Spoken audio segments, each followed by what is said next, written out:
Hello everybody, and thank you for tuning in to the weekly report.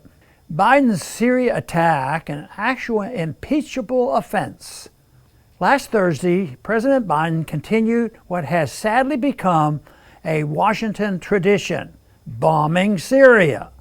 The president ordered a military strike near the Iraq-Syrian border that killed at least 22 people. The administration claims it struck an Iranian-backed militia in retaliation for recent rocket attacks on U.S. installations in Iraq.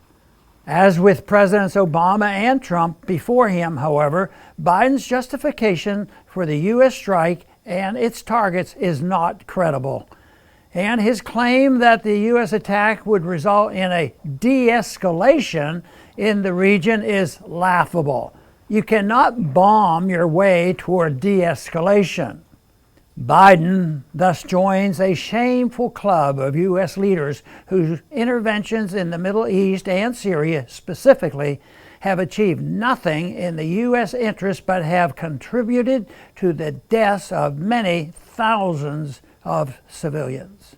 President Trump attacked Syria in 2018 in what he claimed was retaliation for the Assad government's use of chemical weapons against his own citizens. The Trump administration never proved its claim.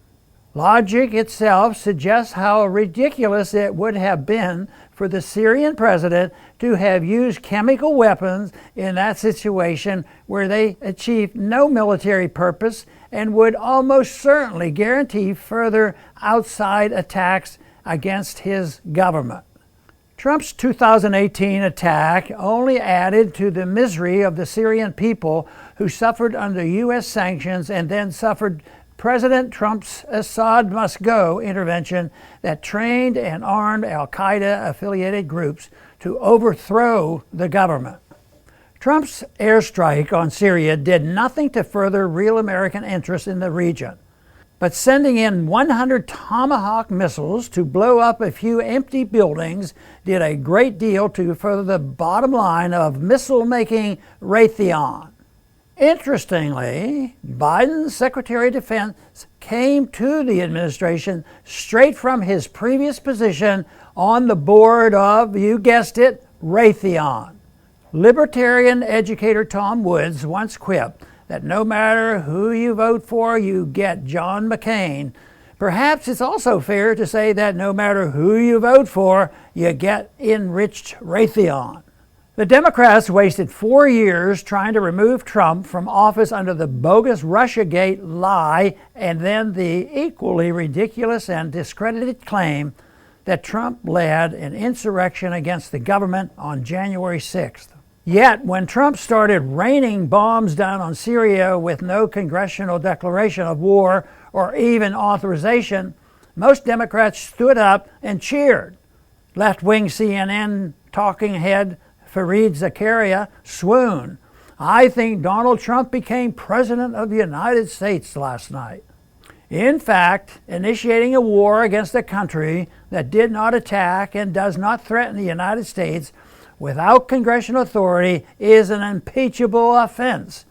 But both parties, with a few exceptions, are war parties. President Biden should be impeached for his attack on Syria, as should have Trump and Obama before him. But no one in Washington is going to pursue impeachment charges against a president who recklessly takes the United States to war.